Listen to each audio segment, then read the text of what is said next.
Amis de la soudure électronique, bonjour. Aujourd'hui, justement, je vais vous parler de soudure. Pour rappel, on parle beaucoup de soudure en électronique, alors qu'en fait, ce qu'on fait, c'est de la brasure. Mais c'est vrai que dans les termes, je veux dire, courants, voilà, on utilise un fer à souder, on n'utilise pas un fer à braser. Donc voilà, dans cette vidéo, comme d'habitude, je parlerai à la fois de soudure et de brasure, moi, sachant qu'on parle de la même chose, mais des fois, on va dire, avec le terme courant et des fois avec le terme exact. Alors, pourquoi je vous parle de ça aujourd'hui? Parce que j'ai reçu du matériel de la société BMJ. BMJ est une société française chez qui je me fournis, on va dire, pour tout ce qui est justement aux brasures depuis très très longtemps. Et surtout, j'ai eu l'occasion de m'entretenir longuement avec Pascal, le gérant de cette société, à qui j'ai pu poser quelques questions, justement, sur tout ce qui tournait un petit peu autour de la brasure et ainsi de suite électronique. Et j'ai appris pas mal de choses et j'ai aussi vu qu'il y a des choses que je pensais qui en fait n'étaient pas vraiment exactes. Je leur remercie beaucoup de m'avoir accordé cet entretien qui a été très enrichissant, mais surtout je vais essayer de vous faire profiter justement des informations qu'il m'a données. Alors déjà, on parle évidemment tout le temps de cette histoire de soudure sans plomb, qui correspond aussi à toute cette histoire de ROHS, qui est une sorte de convention planétaire qui en gros visait à diminuer ou carrément supprimer l'utilisation de plomb dans l'industrie. Depuis 2006, la soudure plombée est interdite aux professionnels. Mais il y avait déjà des dérogations, pour des raisons que j'ignore, mais enfin voilà, dans les transports, l'aéronautique et le médical, ils avaient encore le droit d'utiliser, mais ça va prendre fin en 2022. Alors très clairement, ça touche pas du tout les amateurs. Il n'y a rien qui, d'ailleurs, même dans les tuyaux, ni de prévu, un amateur pourra toujours utiliser de la soudure plombée s'il veut. Par contre, ce que m'a dit Pascal, c'est que dans la mesure où il n'y aura plus du tout de fabrication, il sera de plus en plus difficile d'en trouver, parce que produire ce genre de soudure, ça coûte cher, et le marché amateur est certainement pas forcément suffisant pour ça. En plus, c'est un domaine, la soudure plombée, où évidemment, ils investissent pas dessus, vu que ça va s'arrêter.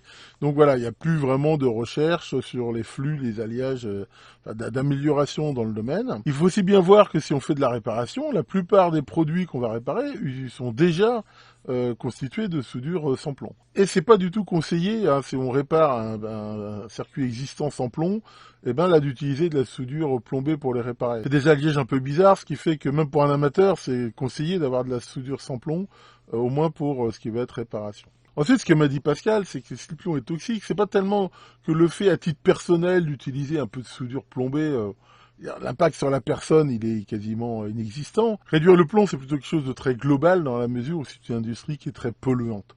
Et ici, vous voyez, je mets que c'est mieux pour l'humanité, pas pour la planète, parce que quand j'entends toujours parler des trucs qui sont bons pour la planète, ça me fait toujours un peu rigoler. La planète, dans 1 million d'années, je pense que elle se sera remis de l'humanité, comme on dit. C'est plutôt pour nous, à court terme, que c'est bon. Donc voilà la raison qu'ils font que pour les amateurs, de toute façon, je pense qu'il faudra peut-être petit à petit passer à la soudure sans plomb. Et comme je l'ai dit, pour les réparations, en avoir. Maintenant, c'est vrai aussi, pour l'avoir quand même testé, que c'est un petit peu moins facile d'utilisation quand on monte ses propres trucs. Maintenant, d'un autre côté, en amateur, on n'utilise pas des tonnes. Voilà, on se prend une ou deux bobines d'avance, normalement. On devrait être tranquille un moment. Alors, parlons justement du flux. Rapidement, c'est quoi le rôle du flux? Le flux, c'est quelque chose qui va permettre d'améliorer la brasure. Pourquoi? Parce que tous les métaux, je veux dire, de façon naturelle, s'oxydent au contact de l'air. Et cet oxyde, généralement, empêche de faire de bonnes brasures. L'idée du flux, c'est qu'au moment de la soudure, il agisse un petit peu comme un acide, de façon à attaquer cette couche d'oxydation et de permettre vraiment le phénomène de brasage de se faire dans de bonnes conditions. Alors, il y a plusieurs sortes de flux, et le flux, en gros, il est plus ou moins activé. On va dire, plus il va être actif, plus il va être agressif. Plus ça va permettre de faire des brasages de bonne qualité. Mais des fois, plus ils sont actifs, justement, c'est qu'ils risquent de le rester une fois que l'opération est terminée, et réagir avec l'humidité de l'air, et provoquer des oxydations, et dégrader, on va dire, la qualité de la soudure dans le temps. Il existe plein de sortes de flux, avec des avantages et des inconvénients. Je mettrai en lien de la vidéo, là j'ai trouvé un lien sur un PDF en français que j'ai trouvé intéressant, justement, qui explique un petit peu les différents types, leurs avantages et leurs inconvénients. Et là, on trouve justement sur le marché différents types.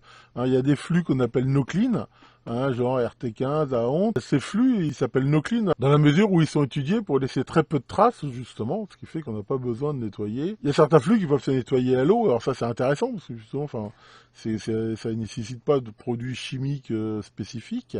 Moi, c'est vrai que depuis très longtemps, j'utilise de la soudure étain-plomb-argent avec un flux CR2, qui est un flux plus basé sur de la colophane, qui est assez actif, mais voilà, normalement, ce genre de flux, il laisse des traces qui, justement, peuvent dans le temps provoquer des oxydations, et normalement, c'est mieux de les nettoyer. Pour nettoyer ça, alors là, c'est pareil, les industriels, ils ont des machines, des tas de trucs. Pour l'amateur, le mieux, le plus simple, c'est d'utiliser de l'alcool isopropylique avec un coton-tige. Cet alcool-là, d'abord, même si c'est pas forcément hyper toxique, c'est pas forcément super de le respirer. Et surtout, c'est hyper inflammable. Hein, les vapeurs font que, voilà, ça fait, à un moment donné, il y a trop de vapeur d'alcool, s'il y a une étincelle, ça peut faire des bêtises. Il existe des bombes, hein, je vous en montrerai une tout à l'heure, justement avec des brosses, qui, elles, permettent aussi de nettoyer les flux, mais sans cet inconvénient. En fonction de toutes ces contraintes, après, ben voilà, faut essayer de choisir le flux qui correspond le mieux à l'usage, sachant que c'est vrai qu'après, même en amateur, c'est vrai que moi, le flux CR2, je vais être honnête, je nettoie généralement pas sur mes prototypes, et puis, je veux dire, même des années après, il fonctionne bien.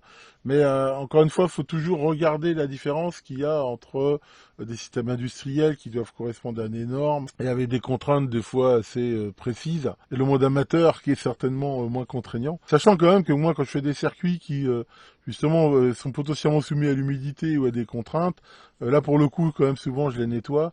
Et surtout, le fait d'ajouter après sur le circuit un vernis tropicalisant, d'abord en protégeant de l'humidité, ça limitera les risques justement d'oxydation, mais en même temps, ça protège le circuit. Alors les fils de brasure, encore une fois, là, il y a plusieurs types.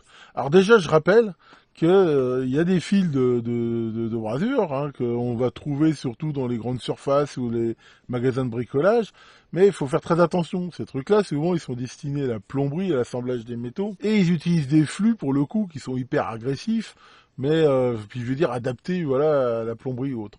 Honnêtement, c'est une très très mauvaise idée de vouloir utiliser ça pour l'électronique. Je me rappelle, j'avais fait ça quand je débutais en électronique, j'avais trouvé un rouleau de soudure en me disant oh, bah c'est super, ça me fait de la soudure, et c'était un truc, c'était une horreur. Le lendemain de mes soudures, le circuit était bouffé. Enfin voilà, en même temps c'est assez toxique. Honnêtement, en électronique, il faut prendre de la soudure vraiment spécifique à l'électronique. Après, on va trouver bien sûr de la soudure avec ou sans plomb. Avec en effet différents types de flux. Hein. Alors c'est très souvent dans la soudure, le flux est intégré à l'intérieur. Hein. Même dans un fil fin, il y a une technologie qui fait que le flux, en gros, il est contenu à l'intérieur du fil de soudure. Et donc, il n'y a pas besoin normalement d'en rajouter. C'est au moment où on soude, ce flux soumis à température, eh ben, il va devenir actif. Et justement, ça facilite énormément l'opération de soudure. Et on trouve aussi de la soudure avec éventuellement un certain pourcentage. Alors souvent, c'est du cuivre et ou de l'argent. Hein, des fois les deux, hein, ce qui fait ce qu'ils appellent la soudure trimétal, qui offre une excellente résistance. Alors ce qui fait la conductivité électrique, c'est quand même surtout l'étain. Après, le fait de rajouter un peu de cuivre, ça la rend un petit peu plus solide, mais c'est surtout les alliages à base d'argent qui vont donner une résistance mécanique bien plus forte. C'est pour ça que généralement c'est ce qui va être utilisé dans tout ce qui va être embarqué, avionique et autres. Donc on va dire, à la limite c'est mieux. Maintenant, c'est un problème de coût.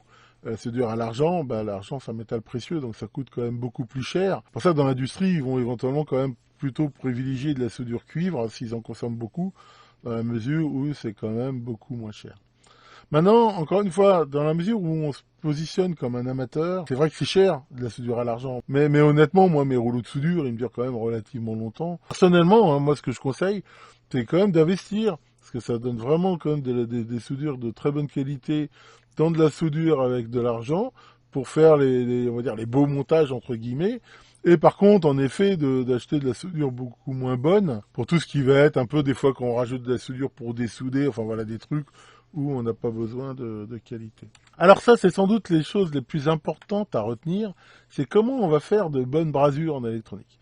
C'est fondamental d'avoir des bonnes brasures. Hein. Si on les fait pas bien, on risque surtout d'avoir voilà, des collages en fait plus que de l'abrasage, et d'avoir des soudures qui vont dans le temps mal évoluer et faire des pannes intermittentes, des pannes thermiques, enfin voilà, c'est très très gênant. Alors déjà, il faut choisir la bonne température. Hein, et la température, en gros, c'est entre 310 et 320. La température, là, je parle de la température de la panne du fer. pour la soudure plombée et 360-370 en gros pour la sans plomb. Et là, ce que me disait Pascal, c'est que y a des fois pas mal de confusion, hein, même chez des professionnels, entre la puissance et la température. Alors là, pour bien comprendre ça, je pense qu'il faut faire quelques petits rappels sur les échanges thermiques et la thermodynamique. Le principe de base d'une brasure, c'est quoi? C'est qu'avec le fer à souder, on va chauffer les deux pièces que l'on veut braser ensemble, c'est très important, de telle façon que l'alliage d'apport qu'on amène au contact de ces deux surfaces chauffées par le fer commence à chauffer, que ça active le flux qui va faire ce décapage et ensuite faciliter la brasure. On voit bien que le fer à souder, ici, il est là pour chauffer les pièces. Petit rappel, en physique, la température se transmet de trois façons. Par radiation, par convection et par conduction. Bon, les deux premiers, on va pas en parler parce qu'ils sont négligeables, on va dire, dans l'opération de brasure. Et donc, ce qui reste, c'est la conduction. La conduction, c'est-à-dire, en gros, ce qui va se transmettre par contact de la panne sur à la fois la pâte du composant, par exemple, et la pastille. Et là, ensuite, ce qu'il faut comprendre, c'est que quand un corps chaud va être en contact justement d'un corps qui est plus froid, eh ben, il va y avoir un échange thermique. C'est-à-dire le corps chaud va transmettre son énergie thermique au corps froid, hein, sachant qu'à la fin, ce qui vit, c'est l'équilibre des deux températures. Et c'est là que la puissance peut jouer énormément. Si le fer est pas assez puissant, eh ben, le fait de faire ça, c'est un petit peu comme un radiateur qui refroidit un transistor. Le fait de faire ça, quand la panne va être en contact de la pâte, par exemple, il va y avoir une absorption de la température, et donc ça va faire tomber la température très vite, hein, vu que le fer, il n'est pas assez puissant. Alors, généralement, si le fer est thermostaté, il va réagir, c'est-à-dire qu'il va chauffer, mais s'il n'est pas assez puissant, il n'arrivera pas à compenser cette perte. C'est pour ça qu'il faut toujours prendre un fer dont la puissance est suffisante par rapport à ce qu'on soude. Après, il y a aussi la panne qui est très importante. Ce qui fait le contact pour la brasure, c'est la panne. Alors si on prend par exemple une panne très fine, la surface de contact est très fine. Si je veux souder par exemple un gros fil sur une cosse avec une panne faite par le CMS, le point de contact sera très faible, donc le transfert thermique très mauvais et ça va pas le faire du tout. Souvent ce qu'on a tendance à faire pour compenser ça, c'est justement de monter la température. C'est-à-dire on se dit bah voilà, mon fer je le fous à 400 degrés, il va compenser son manque de puissance par ça. Mais c'est pas une très bonne idée de faire ça, parce que ça n'empêche pas que ça va quand même baisser assez vite. Et comme dans tout, faut prendre le bon outil pour faire les choses. Et en même temps, il y a une chose qu'il faut voir qui est fondamentale, c'est de pas vouloir aller trop vite. On a aussi tendance à monter la température de son fer à souder de façon à souder plus vite. Or, c'est pas une bonne idée non plus, ça. Pourquoi? Parce qu'il faut bien voir que le flux, il est actif dans une gamme de températures qui est finalement pas grande. Par exemple, dans certains cas de flux, le flux il est actif entre 130 et 160. C'est-à-dire que quand on va commencer à souder, le flux il sert à rien. On arrive à 130 degrés, hop là, il va y avoir un changement chimique qui fait qu'il va devenir vraiment efficace, hein, c'est-à-dire qu'il va bien jouer son rôle de décapage, mais une fois arrivé à 160 degrés, ça y est, c'est fini, il se transforme encore et il ne sert plus à rien. Or, l'idée, c'est que si on soude très vite avec de températures très élevées, ça va pas durer longtemps, le passage de 130 à 160. Et souvent, le flux, il n'aura pas du tout le temps de faire son rôle correctement. C'est pour ça que de vouloir souder à toute vitesse, je veux dire, en mettant un fer très chaud, on va faire des soudures où le flux n'aura pas eu le temps de faire son boulot et on va faire plutôt du collage que du brasage. Encore une fois, voilà, vouloir aller trop vite, c'est pas forcément bon. Une bonne soudure, ça peut prendre 2-3 secondes, hein, si on veut vraiment qu'elle soit correctement faite. Enfin voilà, ça c'est quand même quelque chose de très important. Et faut pas hésiter aussi, hein, des fois qu'on sait pas trop. Voilà. Alors, maintenant on a quasiment tous des stations de soudure avec des fers à température réglable. Mais voilà, faut se dire que le but n'est pas d'aller vite et c'est pas de souder très vite et très chaud, c'est pas du tout forcément la bonne idée. Alors ensuite, rapidement, hein, pour les CMS, là on n'utilise généralement pas du fil de soudure, mais on utilise ce qu'ils appellent de la crème à braser. Hein, je rappelle rapidement, c'est un mélange de flux et de microbilles d'alliage qui, une fois soumis à la chaleur, hein, soit du four de refusion, soit de l'air chaud, là le flux s'active, il joue son rôle, et juste après, les microbilles d'alliage fondent, et fond, voilà, c'est elle qui assure la brasure. On va aussi déjà trouver du flux, hein, très souvent quand on veut ressouder, c'est pareil, le fait de rajouter du flux liquide, ça aide aussi au travail. Et là j'ai encore reçu du fameux MOB 39, j'avais déjà présenté ce produit dans une vidéo, c'est un flux qui est surtout fait pour la réparation, mais qui marche à la limite aussi un peu pour le neuf. C'est un flux qui a l'avantage d'être un peu pâteux, c'est-à-dire qu'il assure un petit peu une sorte de collage. Mais il y a que du flux. Il y a souvent, il est intéressant parce que justement, il évite de rajouter encore de l'étain là où souvent il y en a assez. Hein, typiquement, la manip de base, c'est on veut changer une résistance CMS, on la dessoude, hein, soit avec un fer double, soit à l'air chaud. Et il va rester un petit peu de brasure d'origine sur les pastilles. Et ben là, une fois qu'on voilà, on a bien nettoyé, on va remettre 2 petites gouttes de MOB 39 sur les pastilles d'origine.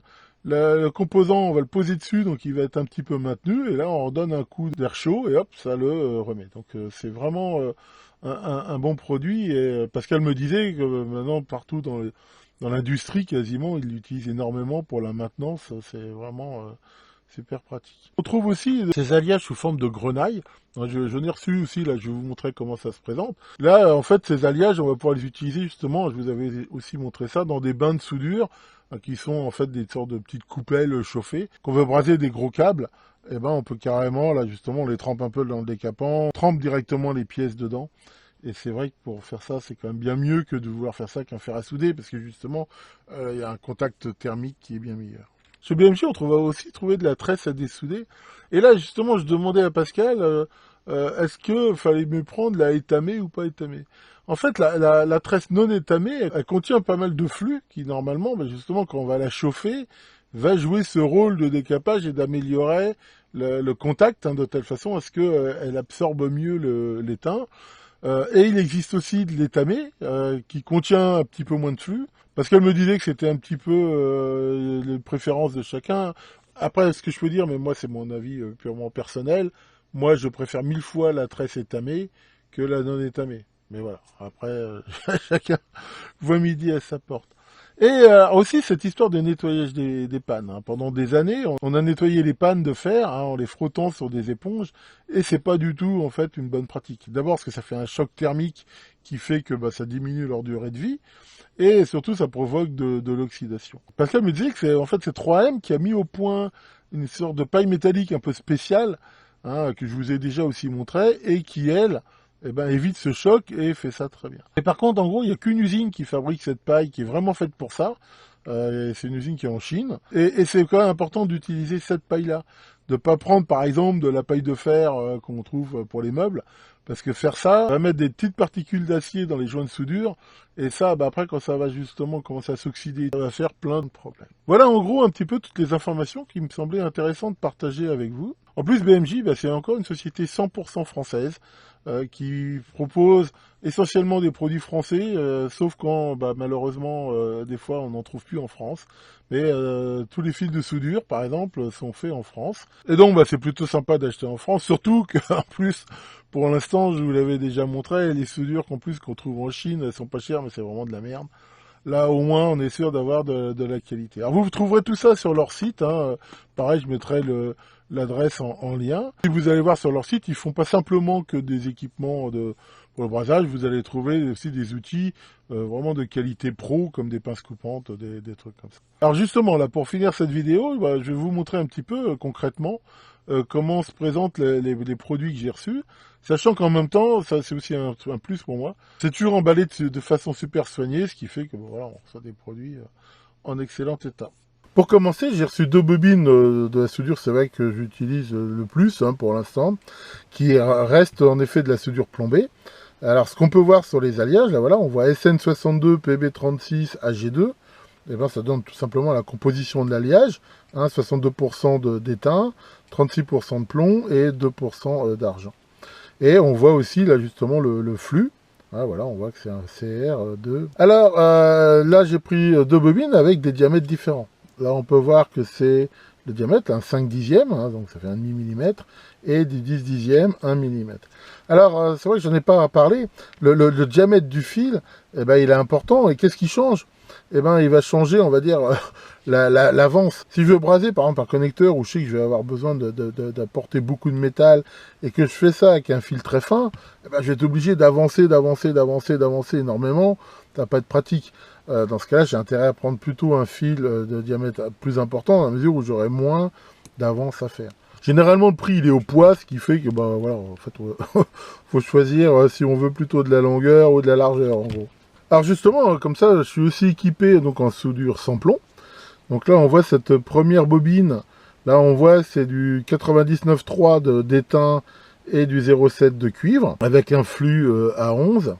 Et on peut voir aussi cette bobine. Et elle est encore mieux, parce que là, on voit c'est étain, 3% d'argent, 0,5 de cuivre. Donc avec cette soudure-là, on aura une très bonne rigidité mécanique. D'ailleurs, on le sent, parce que le fil est relativement rigide.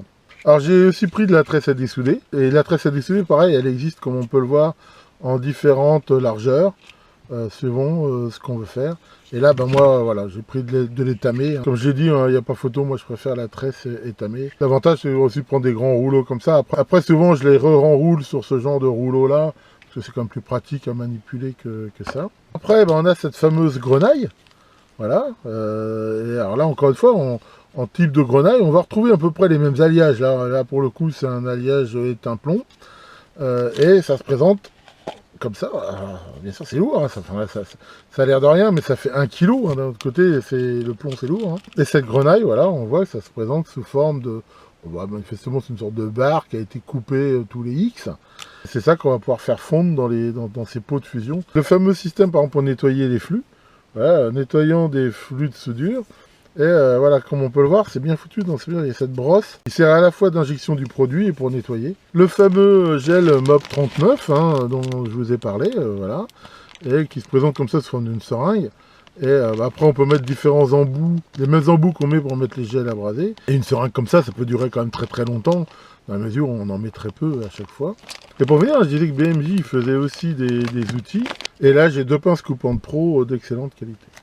Voilà pour cette présentation qui j'espère vous aura intéressé. En tout cas, moi j'ai beaucoup apprécié cette discussion avec Pascal parce que j'ai quand même appris pas mal de trucs. Et grâce à tout ce matériel, là je pense que je suis équipé pour un moment question brasure.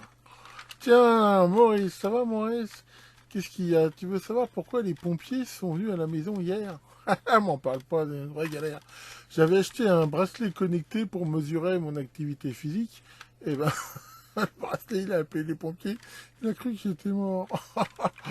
Ouais, décidément, moi et le sport, on est fâchés pour toujours. Là-dessus, que le CR2, le seigneur des flux, mouille bien vos soudures et à très bientôt pour de nouvelles vidéos.